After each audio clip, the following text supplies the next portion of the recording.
Fox News' Randy Wimbley joining us now live with more on what happened inside that rideshare. Randy. Yeah, guys, a racial slur and reckless driving. That ride to this dialysis center cost Anton Harris and his son their dignity and could have cost them their lives. You violated me, man, in front of my son, man. Not once, but twice, man. Like, for real. And then you almost got us killed. Assaulted, called the N-word, and nearly killed in a car crash. Anton Harris still fuming over a degrading and dangerous ride with an Uber driver Monday morning. He was headed to this dialysis center with his 10-year-old son, Anton Jr. He uses Uber because he does not have a car.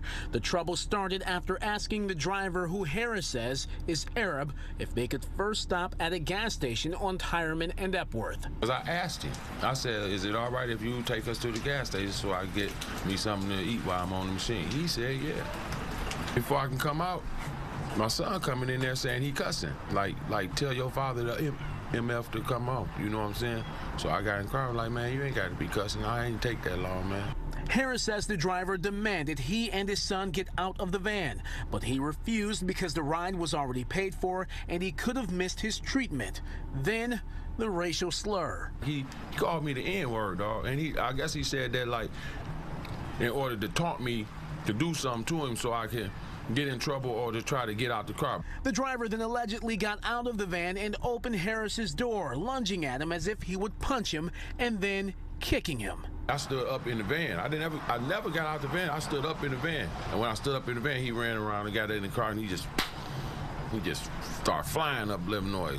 Harris says he ran red lights, drove in bike lanes, and nearly crashed into another vehicle at Livernois and Davison. Man, we came this close from that car hitting us, man. Like, for real.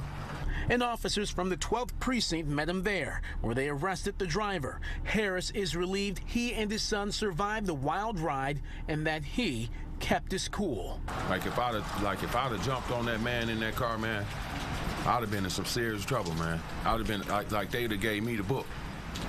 Like, for real, they'd have gave me the book, man. My son would have been all displaced and miscellaneous, man. I'd have been trying to find out how to get some bond money to get out and all kind of miscellaneous stuff, man.